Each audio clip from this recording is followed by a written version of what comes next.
In June 1942, an atoll in the middle of the Pacific Ocean became the stage for one of the most brutal and significant battles of the entire Second World War. At Midway, the American and Japanese fronts clashed, staining the oceanic waters with blood and molten metal. After 3 days, nearly 3,500 people had perished in one of the most astonishing humiliations suffered by the Japanese Empire. In this installment of military history, we invite you to enter that hell wearing the uniform of the Japanese Navy, to understand how that battle unfolded from their perspective. Sunken aircraft carriers, downed ships, and thousands of lives extinguished. How was it possible? Today, we will find out.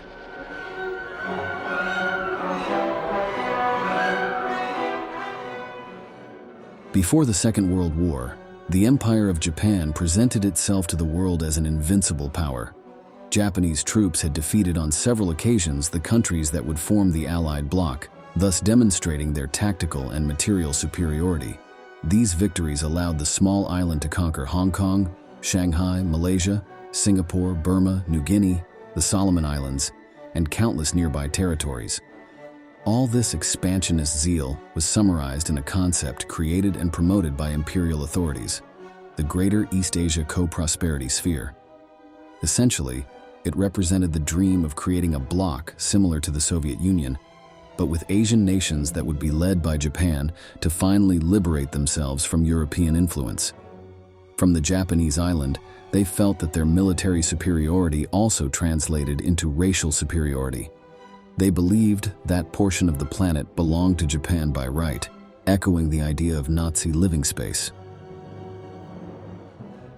On December 7, 1941, the Japanese Admiralty carried out an operation that changed history. That morning, Pearl Harbor was attacked by a number of bombers never before seen, turning the American base into a floating inferno. The images captured during that day circled the globe, and as President Franklin Delano Roosevelt described it, that would be a date which will live in infamy. Here is the actual bombing of the mighty USS Arizona by Jap planes. These pictures were made by a fearless cameraman who thought nothing of his personal safety to make possible this record for all posterity. A single lucky hit was responsible for the disaster that befell the Arizona when a Jap bomb falling directly through one of the battleship's funnels exploded in the engine room and set ablaze tons of fuel oil. The Japanese attack was intended as a preemptive action to prevent the intervention of the United States Pacific Fleet in the military actions planned by the Empire of Japan in Southeast Asia. However, the attack that dragged the United States into World War II was only partially successful. The large American aircraft carriers were not anchored in port as the Japanese had hoped, so their effort failed to destroy Uncle Sam's maritime projection capability. From one of those legendary aircraft carriers, the USS Hornet, 16 B-25 Mitchell bombers took off on April 18, 1942, and bombed the city of Tokyo, causing panic among the population. In May of the same year, the Americans used their carriers to thwart Japanese movements towards Australia during the Battle of the Coral Sea. The powerful American response convinced Japanese high command that they needed to strike at enemy aircraft carriers if they wanted to continue dreaming of total conquest of Southeast Asia. Let's hear the words of Prime Minister Hideki Tojo.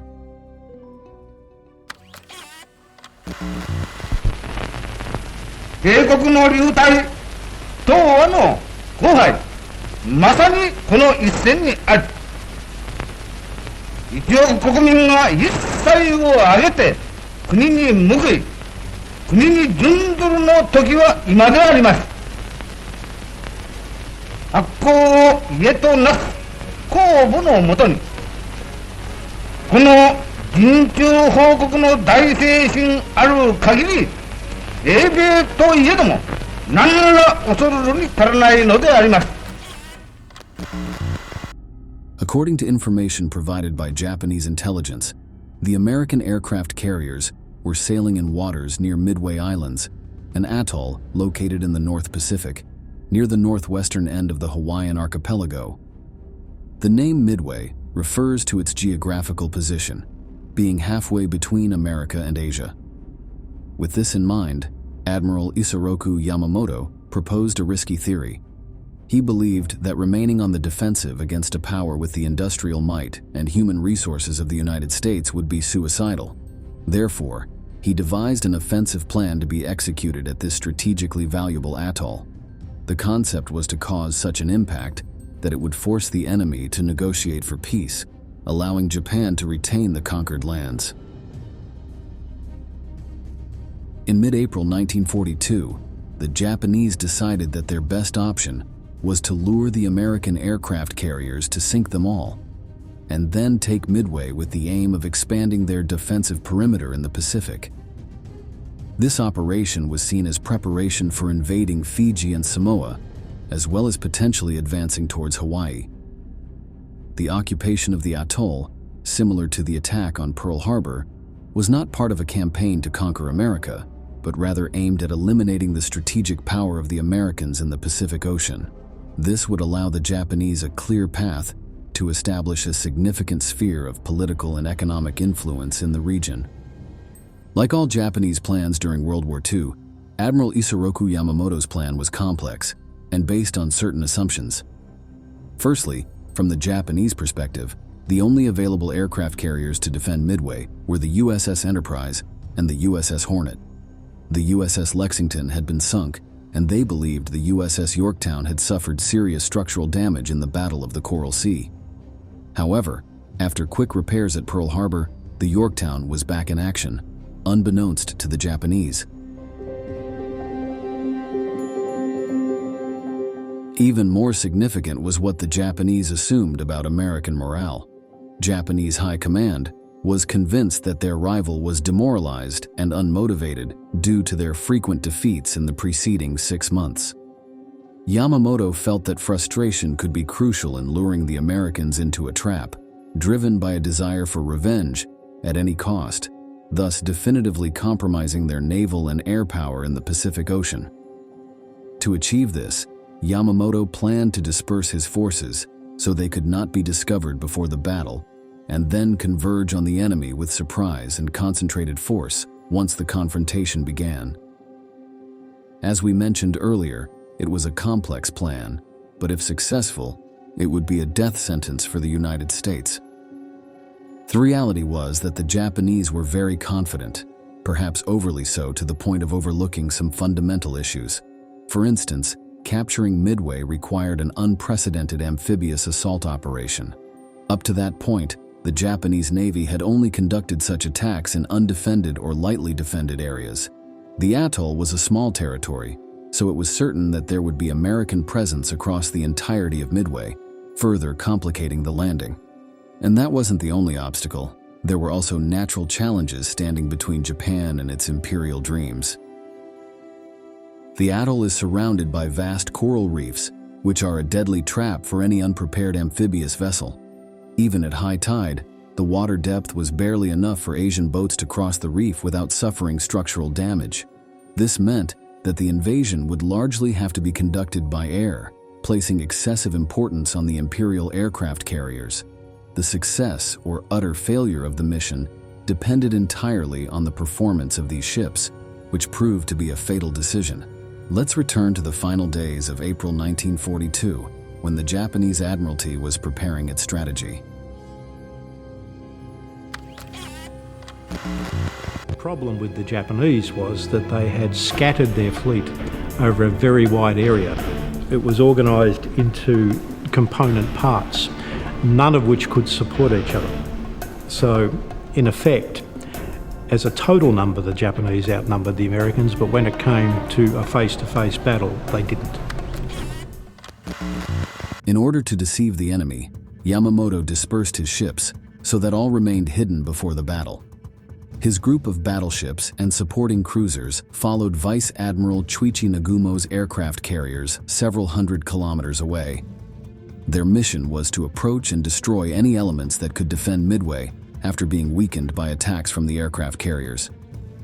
What the Admiral did not know was that this tactic would prevent him from properly defending his positions, ultimately giving the advantage to the enemy. Even worse, Something he could not have known was that American spies had managed to decipher the Japanese naval code and were able to translate several of their secret messages. But remember, today we will focus on the Japanese perspective of this legendary battle. On June 3, 1942, the Japanese attacked the Aleutian Islands as a diversionary maneuver, and the next day the Battle of Midway began. The Japanese fleet then headed towards Midway, consisting of 4 aircraft carriers, 9 battleships, 8 destroyers, 4 cruisers, and 433 combat aircraft. The Americans had 3 aircraft carriers, 8 cruisers, 15 destroyers, and 360 combat aircraft. These numbers serve to illustrate the magnitude of this confrontation in the far reaches of the Pacific. This is how Imperial pilot Harada Kaname remembered his experience before taking off. ところがね、もう飛行機に乗ってみたらもうそこで海がすぐ近くで、果たしてこれは罹患できるかなというふうに思ったんですけども、もうそんなこと言ってる場合じゃないもんで、整備員にもしっかり捕まえてもらっていて、オーバーブーストまでやって、それで、走らせたらすぐもう脚を引っ込めの、操作をやりました。どうやら船から離れてザーッと進んでいって、これは落ちるかなと思ったら、それでもそこで浮力がついてどうやら上がりましたね。The next day, in the early morning of June 4th, Japanese Vice Admiral Chuichi Nagumo launched a wave of 108 aircraft against Midway. At the same time, he deployed reconnaissance aircraft to locate the enemy fleet. Japanese Zero fighters managed to shoot down 17 American units that came out to confront them. Not a single Japanese aircraft was shot down. From that moment on, the Japanese bombed and strafed the atoll, destroying gasoline depots, seaplane hangars, observation towers, vehicles, and anti-aircraft artillery. Around 6:30 in the morning, Japanese aircraft carriers severely damaged the American base with a second wave of bombers. In the skies, aircraft from both sides fought fiercely, resulting in a large number of shoot-downs and explosions. As minutes passed, Uncle Sam's pilots began to gain the upper hand and forced the withdrawal of large Japanese air units.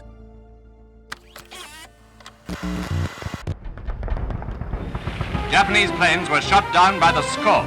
One flew slap into this.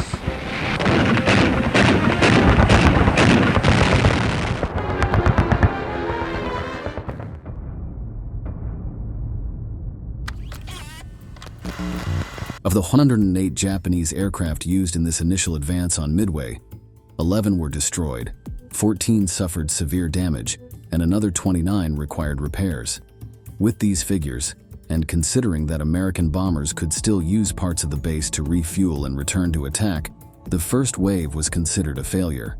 It was crucial to intensify hostilities if they intended to establish a foothold for a large-scale landing in the following days.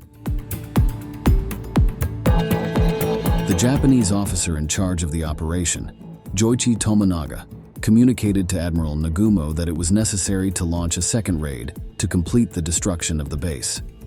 In the first attack on Midway, he had opted to equip reserve aircraft with torpedoes, fearing they might encounter American ships. Therefore, conducting a second offensive was essential, as the atoll's airstrip had not been destroyed due to the lack of ground bombs. All aircraft in the second wave, including reserve planes, were ordered to be armed with bombs to destroy the island's facilities, an order that proved fatal. The major problem was that replacing torpedoes would take a long time, at least half an hour per aircraft. In the midst of this process, a lagging Japanese cruiser delivered Nagumo the worst possible news. 10 enemy ships were heading towards Midway. Consumed by panic, Nagumo ordered all aircraft to be brought back up to the deck and the bombs to be exchanged for torpedoes, further wasting time in a battle where the clock was the main antagonist. It was then that some American ships detected the Japanese aircraft carriers at their most vulnerable moment, when the deck was filled with planes loaded with torpedoes. If these were destroyed, the resulting explosions could be devastating and potentially sink them to the bottom of the Pacific. And so it happened. The explosion of Japanese aircraft armed with torpedoes also ignited the fuel depots, causing the 3 hit aircraft carriers to sink. It was a devastating blow for the Japanese. Once again, let's hear the words of Harada Kanami.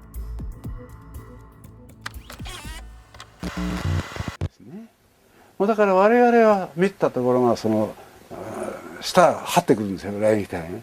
これを盛んに攻撃やってたんですよね。そしたら上そのドントリスが来てるわけです。それを知らないんですよね。だから向こうの魚雷は一発も当たってないはずです。ところがその時に上にドントリスが来てて、このドントリスにうまく命中させられてしまって、ああいう大悲劇を受けたわけですよね。Imagine you are a Japanese sailor who has been educated for years in the Japanese doctrine of military and racial superiority. Before departing for Midway, your superiors described to you a master plan designed to send the enemy's main ships to the bottom of the ocean, one of the great Western powers. Everything is on your side: geography, surprise, and the number of ships. The problem is that when the moment of combat arrives, in the blink of an eye, hundreds of your comrades are killed. Thousands more are stranded. Your nation's maritime strength burns in flames on the waves of the Pacific. It is truly difficult to comprehend the shock felt by the Japanese troops in the face of such a crushing and unexpected defeat. Admiral Nagumo had to make difficult decisions during the days of the Battle of Midway. According to Japanese naval doctrine, large-scale and organized aerial attacks were favored over deploying small numbers of aircraft to defend or attack specific points. The idea was to overwhelm the enemy with the quantity and intensity of the attack. However, to achieve this, accurate information about the enemy's positions and movements was crucial. Otherwise, you would be sending a powerful fleet to its demise. Lacking such information, Nagumo chose the doctrinal approach and held back a reserve of aircraft on the carriers until he could organize a large-scale launch. Many argue that if he had deployed the available force, they could have potentially sunk some of Washington's carriers. Of course, these are just speculations. History has already been written, and this particular one had a clear victor. The Hiryu, the only intact Japanese aircraft carrier, launched its planes against the USS Yorktown, causing serious damage. However, shortly after, the Hiryu was attacked by bombers from the Enterprise, leaving it severely damaged and sinking the next day. Upon being informed of the loss of all 4 carriers, Admiral Yamamoto gave the order to withdraw. On June 6th, during that retreat, American aircraft bombed the cruiser Mikuma, which sank with 650 sailors on board. The campaign that had presumed Japan's victory ended in one of its worst humiliations.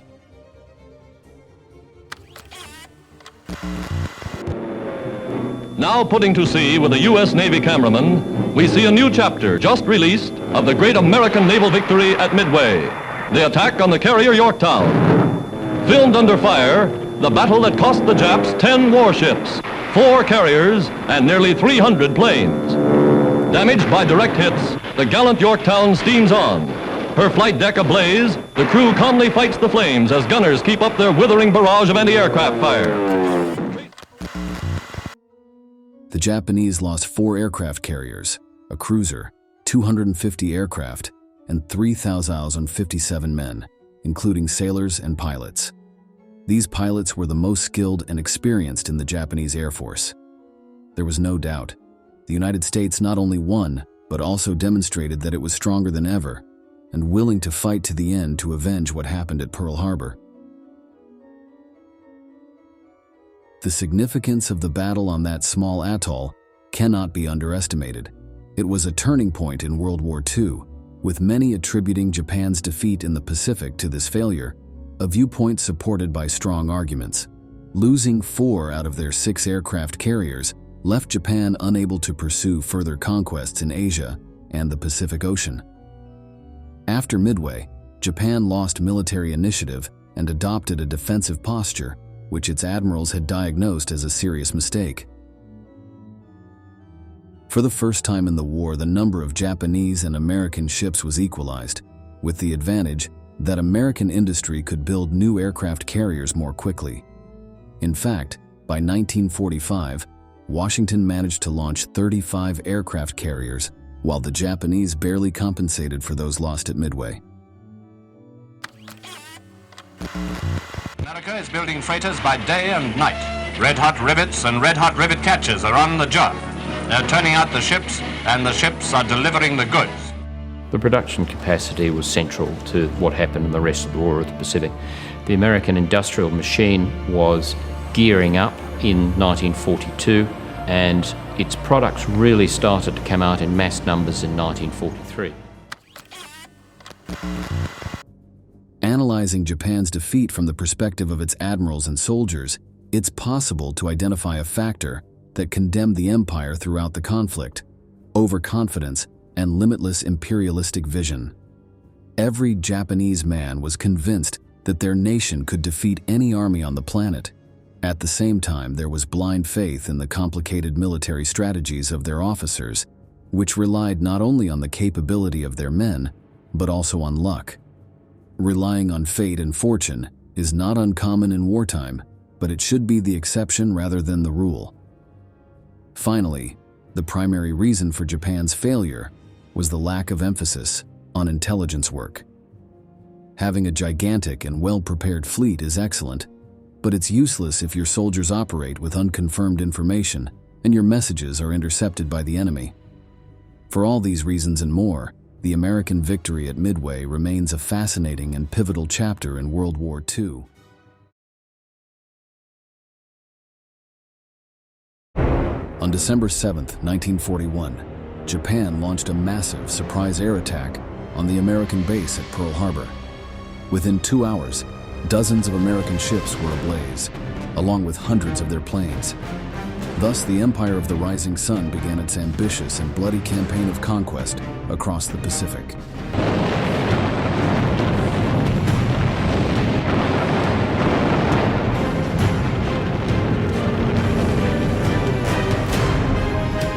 This naval base was not Japan's only target.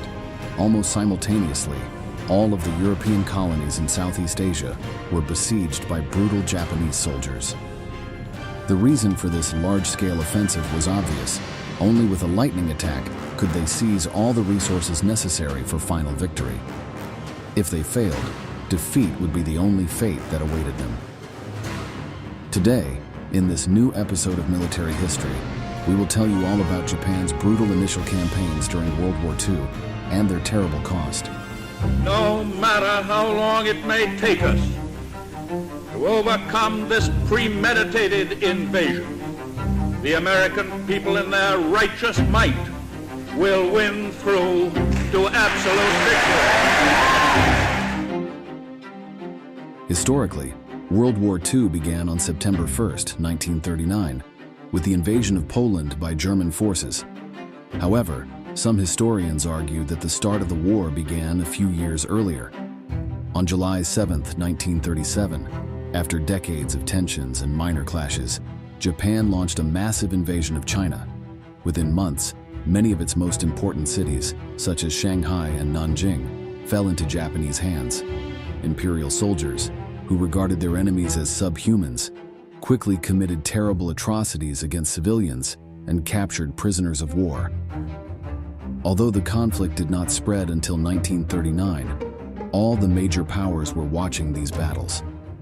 Germany was allied with the Japanese Empire, while England and the United States had joint interests with China.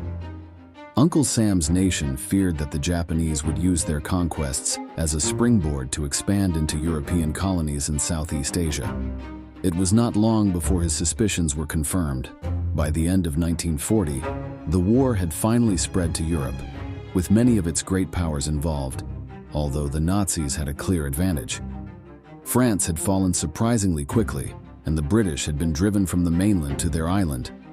The United States, for its part, had not yet decided to support its allies, reluctant to join a new armed conflict. Japan took advantage of the chaos to invade French bases in Indochina, knowing that it would hardly encounter any resistance. But although it did not suffer military setbacks, it did suffer in the economic field.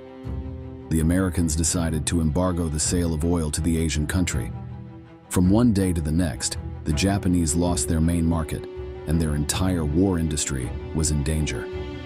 Hirohito, the emperor at the time, along with General Tojo and other Japanese leaders, now faced a stark choice: retreat to protect their reserves and use them to fight China, or conquer more territory and seize the oil by force. The oil embargo in place, Japan develops a two-pronged strategy. On the one hand, it's trying to negotiate a diplomatic solution and sends a representative to Washington to try to find a way out. And the emperor is generally trying to find a peaceful solution. But the military is also planning for an attack. Knowing the humiliation that diplomatic means would bring, the Japanese opted for the second option, taking up arms. Their plan was extremely ambitious. They were to simultaneously attack the main Pacific Ocean territories controlled by the United Kingdom, France, the Netherlands, and the United States. Only in this way, by taking all these colonies at once, could they achieve victory, since they knew that in a prolonged war, they had a great chance of losing. But despite the risks of the operation, the Japanese were confident. They saw their rivals as weak and cowardly, especially the Americans. They believed that if they were able to destroy their Pacific fleet, which was concentrated around the base of Pearl Harbor, they would be forced to ask for peace. Admiral Isoroku Yamamoto was entrusted with this mission. Under his command were 10 battleships, 10 aircraft carriers, and hundreds of the latest aircraft. Against him, the US Pacific Fleet had 8 World War I vintage battleships and 2 carriers.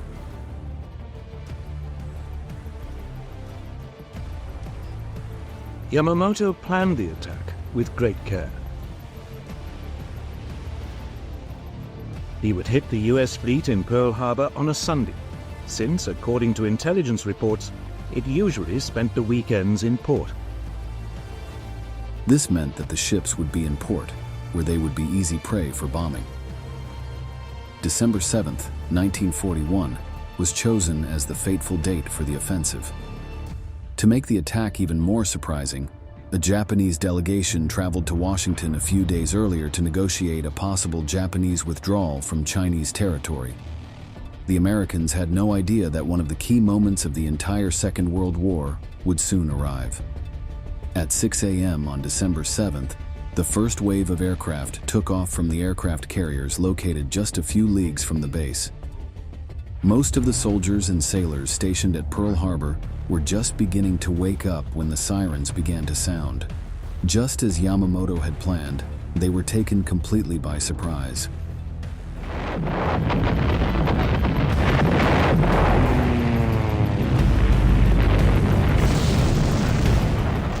Five US ships were hit immediately.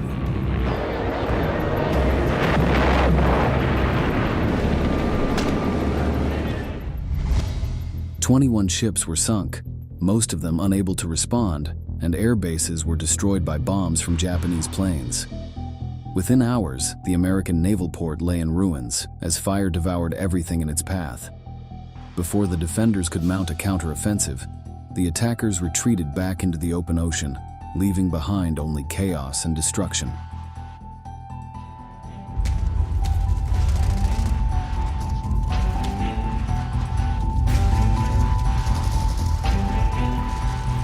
It was all over in less than 2¼ hours. Yamamoto's plan had worked like a dream. Or had it?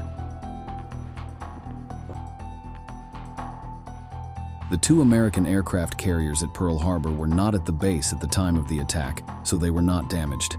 Other ships that initially seemed to have been put out of action only suffered minor damage, and in just a couple of months could be back in the water.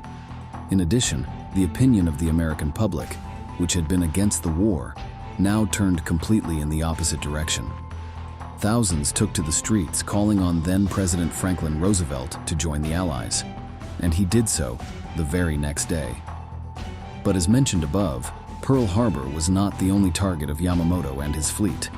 Almost simultaneously, the colonies of the European powers in Southeast Asia were invaded by Japanese soldiers, supported by their powerful air and naval forces. It thought it had knocked out America. Now it moved against Britain and its colonies. The first to be hit was Malaya, where a Japanese force came ashore in the northeast of the country. Malaya and Burma tried to resist the advance of the attackers, but they were quickly overwhelmed by the enemy. The Japanese's main mission was to conquer Singapore at the southern tip of Malaysia. This place served as one of the main British bases in the region, and whoever controlled it would have a great advantage over their opponents. The Europeans had turned Singapore into a fortress that they believed was impenetrable, but they made a grave mistake. They expected an attack by sea. The Japanese, however, had other plans. Even though approximately 30,000 Imperial soldiers were rapidly descending through the dense Malayan jungle, the British were calm. They saw the Japanese as disorganized and almost barbaric fighters. They maintained that the only reason for their victory at Pearl Harbor had been due to the element of surprise. But now that they knew they were coming, they would not stand a chance. Nevertheless, the enemy continued to advance. When they were close enough to the city, they began a brutal aerial bombardment of Singapore that destroyed much of its infrastructure. 2 British ships were moved towards the island to confront the attackers, but in less than 2 hours both had been destroyed, with thousands of sailors perishing in the waters of the Pacific. This defeat was the worst maritime disaster for the United Kingdom in the entire Second World War, but it would not be the last humiliation suffered on this battlefront. By January 11th, 1942, almost all of Malaysia had been conquered. The British defenders, approximately 100,000 men, were at the base in Singapore awaiting the enemy attack. As mentioned before, the defenses of the fort had been designed for a naval invasion. The huge 15-inch guns, for example, were aimed directly at the sea. So when the final Japanese offensive was carried out on land, they were of no use in stopping them. The Japanese launched an assault in early February. It was supported by more airstrikes.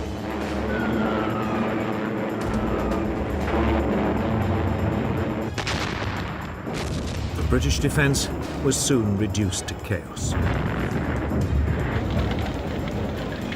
Civilian casualties began to escalate.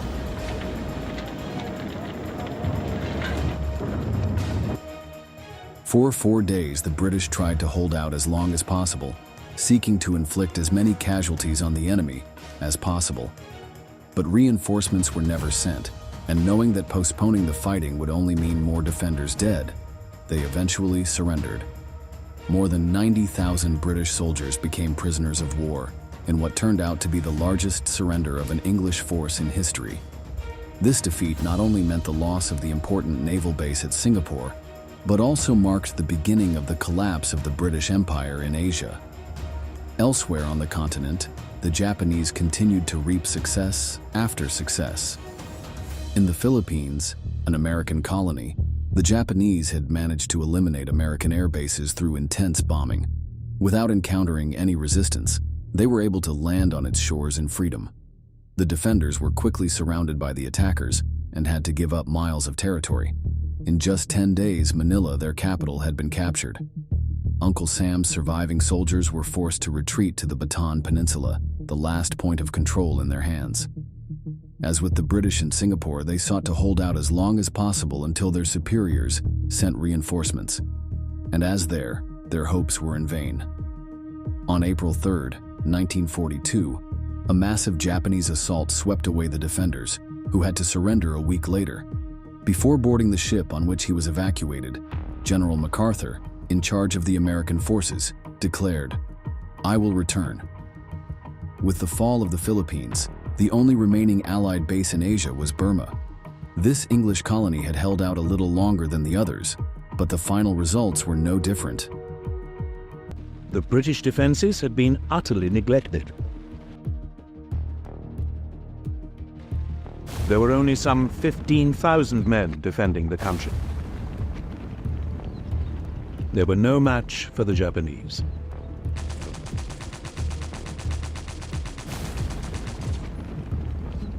The Allied troops mounted a brief but doomed resistance. Like the rest of the bases on this continent, the equipment of the garrison was simply inferior to that of the Japanese. The 15,000 British in charge of resisting could do little to contain the Japanese offensive. In May 1942, the last remaining defenders in the country were finally driven out by the attackers. In just 6 months, the Japanese Empire had taken over almost the entire Pacific Ocean. The bases of the European and North American powers were in their hands, and everything seemed to indicate that this would continue. Yamamoto's plan for a lightning attack had worked perfectly, or at least that's what they thought. The reality was that, despite their numerous victories, they had not been able to achieve one of their main objectives. As previously stated, the American aircraft carriers had not been affected by the attack on Pearl Harbor, so the fleet had not been destroyed as the Japanese had wished. Furthermore, Uncle Sam's high industrial capacity meant that within a few months, he was already in a position to return the blows he had received. Knowing that victory was not yet assured with the territories won, the Japanese leaders decided to expand their conquests. Papua New Guinea and the Solomon Islands would serve as bases from which they could threaten Australia, one of their greatest rivals in the area. So that was where they sought to attack on May 3, 1942.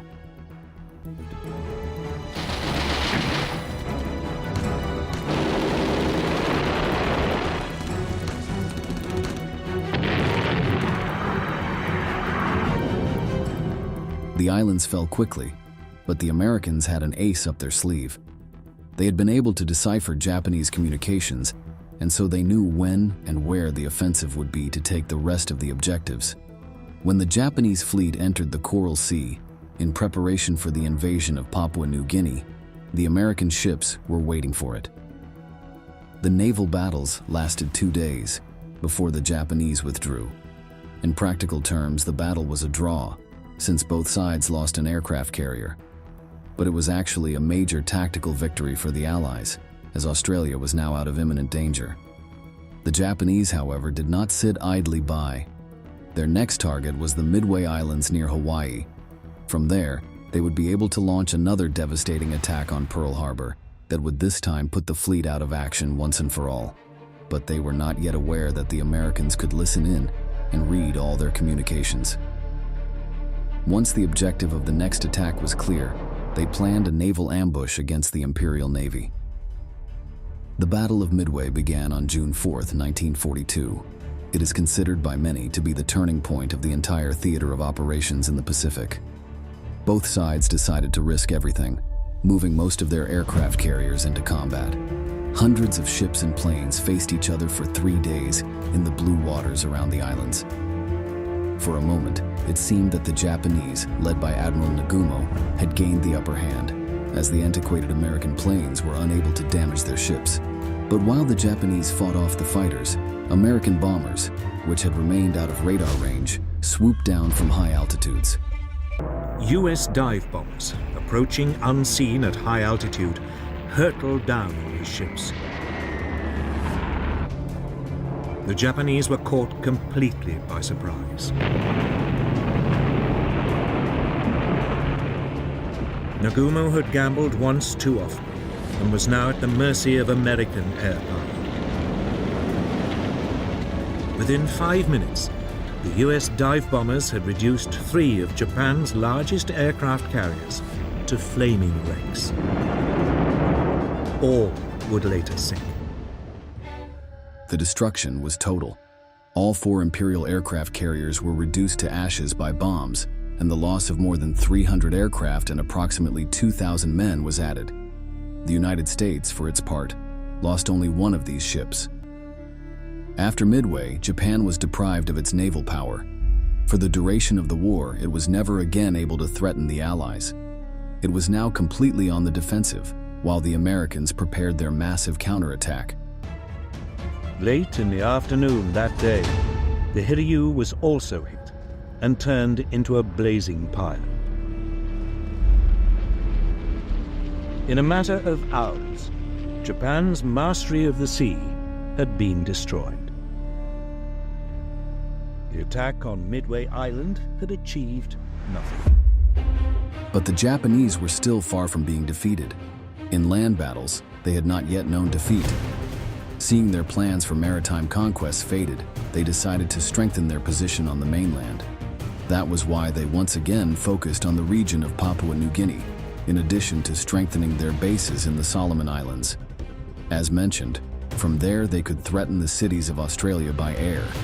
But unlike previous campaigns, they would now face serious difficulties.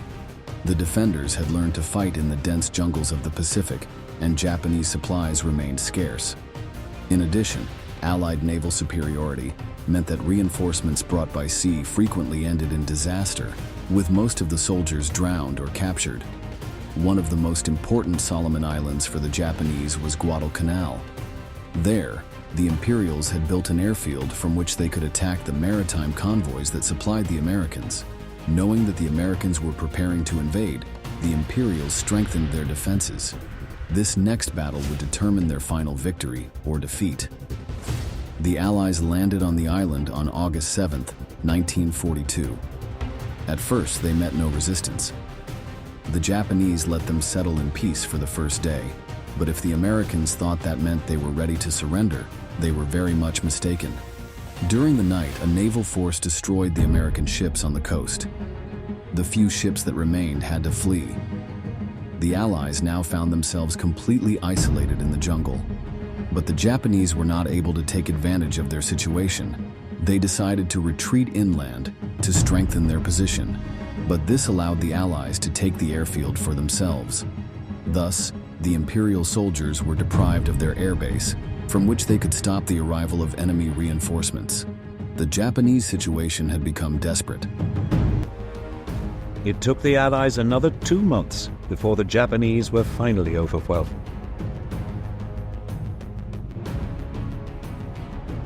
It had been a bloodbath. During these campaigns, the Japanese began to use the dreaded tactic of suicide attacks. Hundreds or thousands of Imperial soldiers would rush toward the Americans, firing their rifles or brandishing their swords. But the well-positioned defenders would often mow them down with their machine guns. Japanese officers did not resort to this strategy for the results, but rather as a way to safeguard their honor. They preferred death in combat to surrender or fall victim to the hunger or disease that often plagued these islands. The battles on Guadalcanal lasted for months, but the chances of Imperial victory were never great. By early 1943, both sides were extremely exhausted. Neither had been able to bring fresh soldiers to the front. But in late January of that year, American ships were able to bring in reinforcements that replaced the exhausted combatants. With this new push, the Allies began another offensive. The Japanese, almost out of ammunition, medicine, and food, were unable to cope. Of the approximately 35,000 Japanese soldiers on the island in mid-1942, it is believed that only 1,000 survived. By early February 1943, the Americans had finally won control of Guadalcanal. They had now beaten the Japanese at sea and on land. They had even denied them access to the air. The Oriental Blitzkrieg had failed. There were still dozens of islands in Japanese hands, as well as much of Southeast Asia, but it was only a matter of time before their fall. The objective of the Blitzkrieg to seize the precious resources necessary for the operation of their war machine had failed, and with it, the chances of victory. In Guadalcanal, almost 3 years before Japan's final surrender, their fate had been sealed.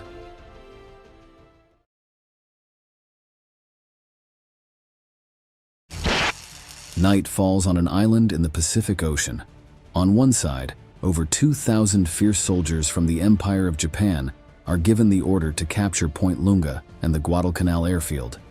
On the other side, 840 American soldiers are determined not to retreat even a single step, even if it means paying with their own lives. This was the starting point of the Battle of Edson Ridge, one of the most brutal stories of the Allied campaign in the Pacific. But how was it possible for a small battalion to annihilate thousands of well-trained and determined Japanese troops?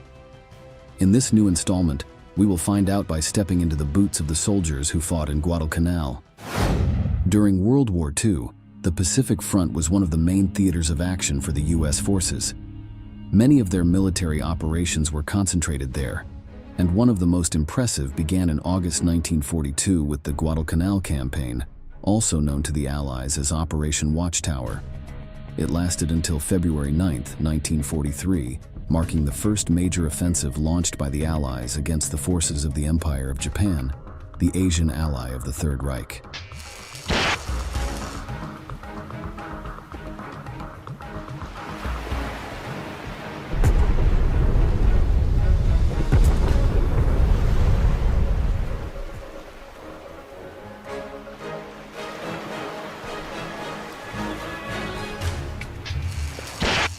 On August 7th, thousands of troops launched a massive landing in a series of territories south of the Solomon Islands, with the aim of preventing them from being used as Japanese bases. From there, the Empire could attack the supply routes between the United States, Australia, and New Zealand, cutting off any attempt at a powerful coalition.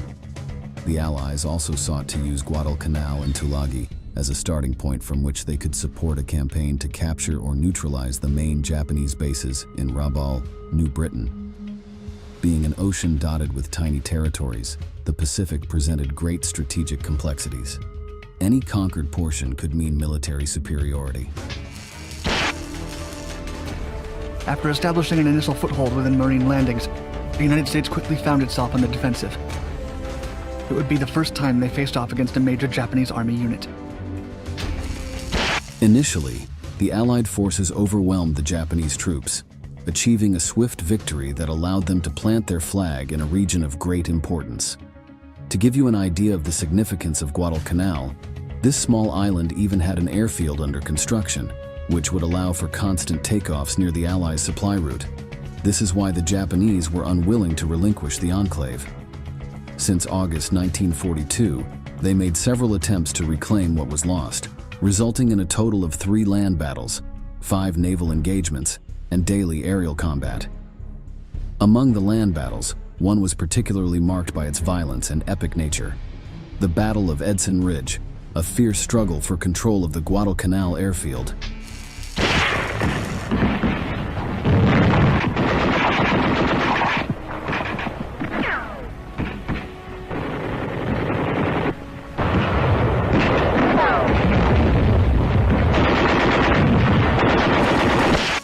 In response to the Allied landings, the Imperial General Headquarters of Japan assigned the 17th Army, a corps based on the island of Rabaul and commanded by Lieutenant General Harukichi Hyakutake. Their task was to retake Guadalcanal from the Allied invaders. The problem was that Tokyo underestimated the situation, as they lacked accurate information about the actual number of Allied troops in the area, a grave error that worsened over the weeks.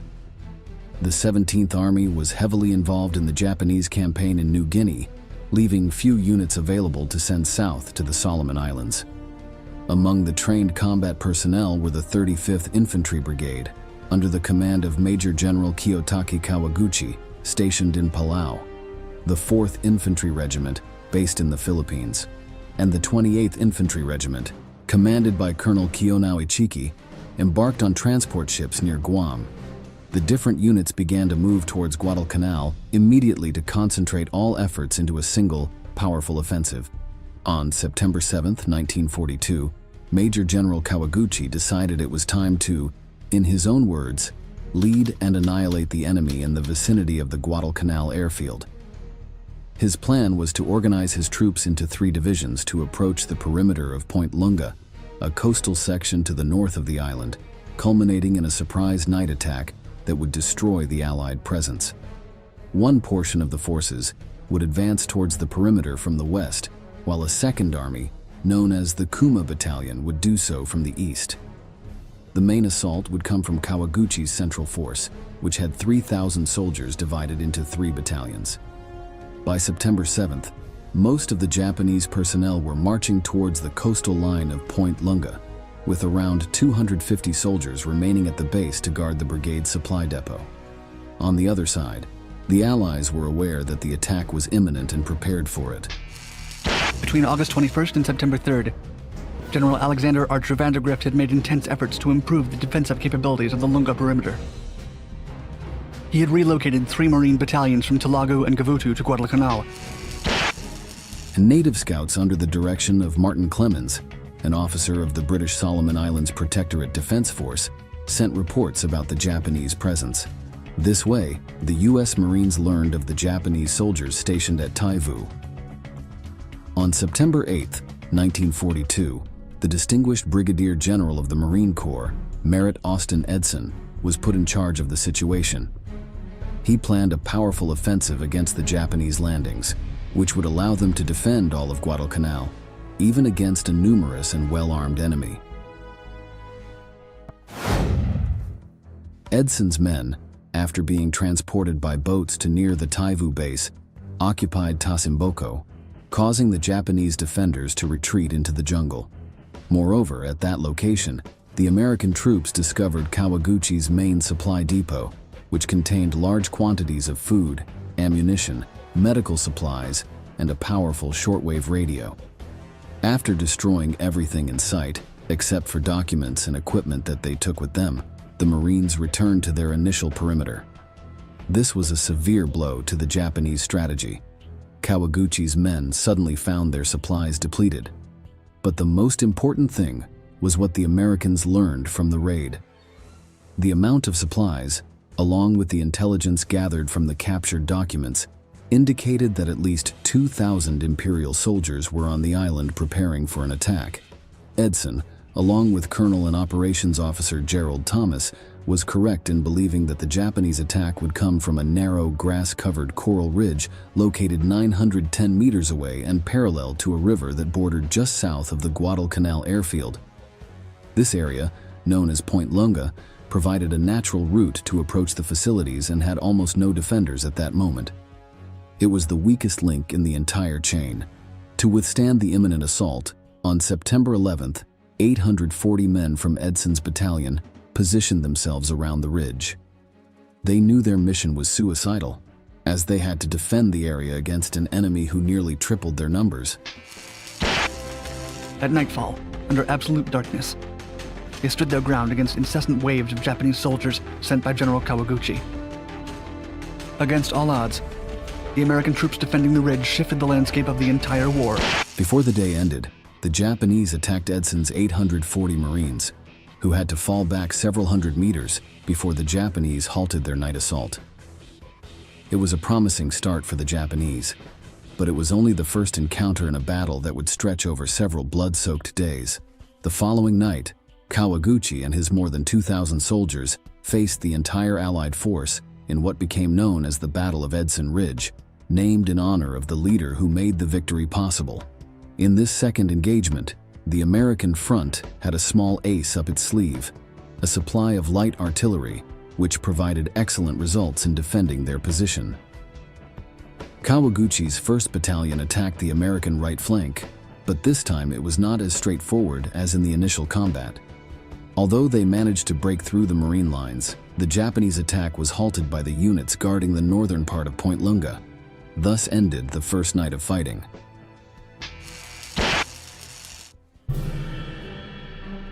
In the evening on September 12th, as nightfall chased the American soldiers, Edson stepped atop a grenade box and addressed his troops, saying, quote, "You men have done a great job so far, but I have one more thing to ask of you.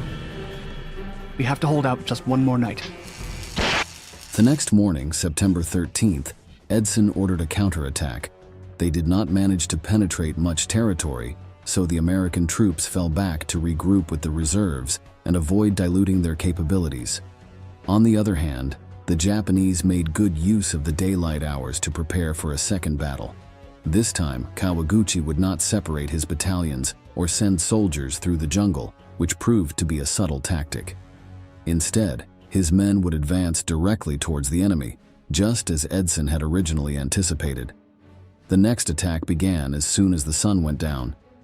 2 companies from Kawaguchi's 2nd Battalion attacked from the south and pushed Edson's troops towards Hill 123 in the central part of the ridge. During the night, the Marines in this position, supported by artillery, withstood wave after wave of frontal assaults from the Japanese soldiers, many of which turned into hand-to-hand combat, reminiscent of the wildest scenes of World War I and its trenches. Japanese units that had infiltrated beyond the ridge and near the airfield were also repelled before they could seize control of important positions.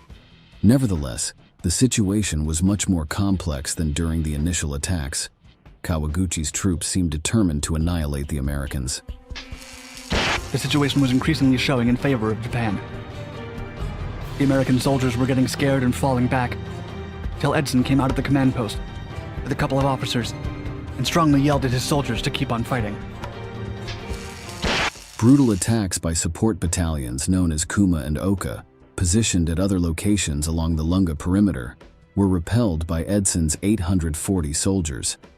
Gradually, a legend was beginning to form in the Pacific, a nearly Spartan tale in which a small force managed to defeat a powerful army, inflicting painful and unexpected casualties. September 13th would forever remain among the bloodiest pages of the Japanese army. Their performance was disastrous. Almost half of Kawaguchi's forces were annihilated by Edson's men, who took advantage of the terrain, their weaponry, and a series of ambushes to overcome the attackers. On that night, the Americans suffered only 60 casualties, which was minimal in proportion. However, the victory was not absolute and could have easily turned into a defeat due to an incredible error.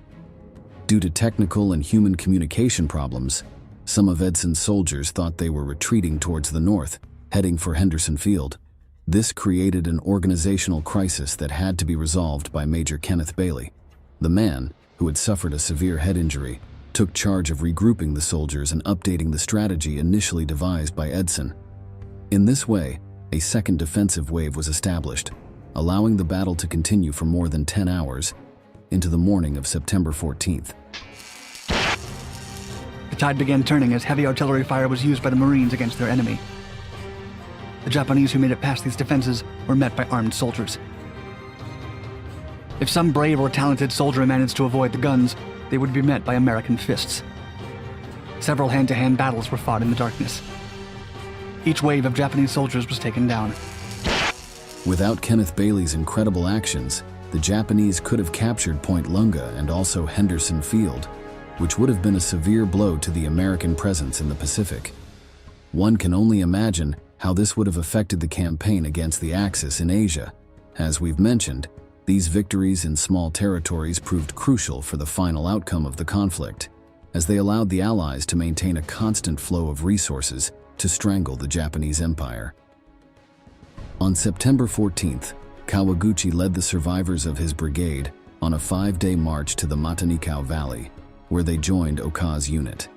In total, Kawaguchi's forces lost 805 soldiers, while the Marines suffered 104 casualties. The difference was staggering and humiliating for the Imperial Island. On September 15th, General Harukichi Hyakutake learned of the defeat and sent the news to the Imperial General Headquarters in Japan. In an emergency session, high-ranking officials from the Navy and the Imperial Army came to a late but fundamental conclusion. Guadalcanal could lead to a decisive battle in the war. The results of the clash began to impact Japanese operations in other areas of the Pacific, as it became necessary to redirect supplies, personnel, and weaponry to sustain Japanese presence south of the Solomon Islands. The Battle of Bloody Ridge marked a great victory for the Marines, who called the conflict the Battle of Edson's Ridge.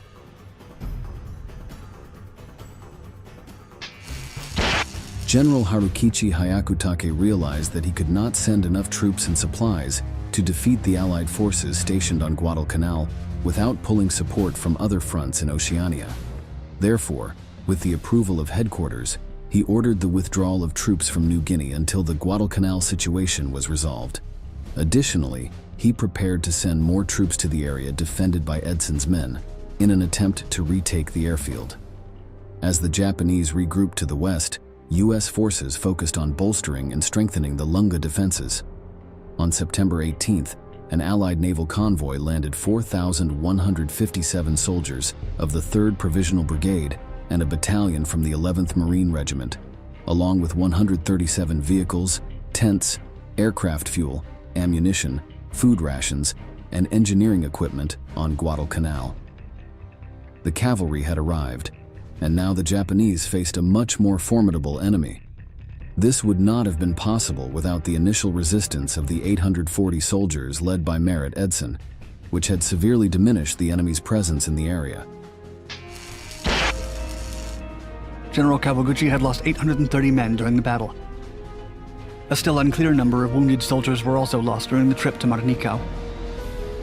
The Marines calculated taking out around 500 Japanese soldiers, while losing 80 comrades between the 12th and 14th of September. The Allied reinforcements allowed for a continuous defensive line to be established around the perimeter of Point Lunga by September 19th. However, Japan also had its small victories amidst the conflict. The American aircraft carrier, USS Wasp, was sunk by the submarine in 19 southeast of Guadalcanal while attempting to protect the convoy with reinforcements, temporarily leaving the USS Hornet as the only operational carrier in the South Pacific area. Washington also made some changes in the command of its units, transferring several underperforming officers off the island and promoting others to fill their positions. As weeks went by, Guadalcanal became an increasingly solid stronghold for the Americans. Japan redirected much of its effort to fighting in the region, but was unable to counter the arrival of new troops, weapons, and supplies. Gradually, the fall of the Axis seemed inevitable. After the campaign, General Edson became the Chief of Staff of the Fleet Marine Force in October 1944, with his work recognized by a Gold Star on his Legion of Merit. His various duties, whether in combat or rear echelon service, resulted in a continuous 44-month deployment in the war zone. When a young officer asked him when he expected to be rotated back to the United States, General Edson responded, "When the war is over and the work is done."